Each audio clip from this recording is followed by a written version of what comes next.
Dodi Sudrajat ultimatum Fuji untuk segera meminta maaf dalam 3 kali 24 jam, ternyata ini penyebabnya. Dodi Sudrajat baru-baru ini memberikan ultimatum untuk Fuji agar segera meminta maaf. Pasalnya, ayah Vanessa merasa reputasinya telah dirusak. Ayah Vanessa Angel, Dodi Sudrajat seolah tak pernah absen dari pemberitaan. Belum lama ini, Dodi Sudrajat dituding telah menerima uang asuransi milik Vanessa Angel sebesar 500 juta rupiah. Namun pihaknya mengakui bahwa tudingan tersebut tidaklah benar. Hal itu juga disampaikan langsung oleh sang pengacara, Jamaluddin.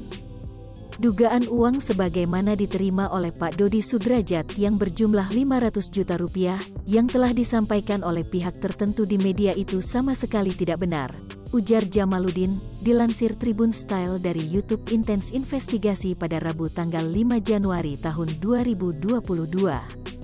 Selain itu, Jamaluddin juga menyebut bahwa kliennya merasa keberatan dengan hujatan dan hinaan yang diterima selama ini. Oleh karena itulah, Dodi Sudrajat tak segan melaporkan siapa saja yang melontarkan hinaan padanya di depan publik. Jamaluddin berharap agar pihak yang menuduh kliennya sudah menerima uang asuransi 500 juta rupiah segera menyampaikan permintaan maaf dalam waktu 3 kali 24 jam. Menurutnya, pihak yang bertanggung jawab atas tersebarnya kabar tersebut diduga dari keluarga Bibi Ardiansyah. Rupanya, sosok yang dimaksudkan oleh kuasa hukum Dodi Sudrajat itu adalah Fuji, adik mendiang Bibi Ardiansyah.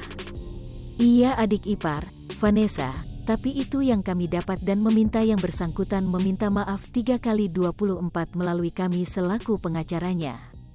Kalau tidak ya kami akan proses secara hukum, ujar Jamaluddin. Kami berikan kesempatan 3 kali 24 jam yang bersangkutan meminta maaf di depan publik, tukasnya.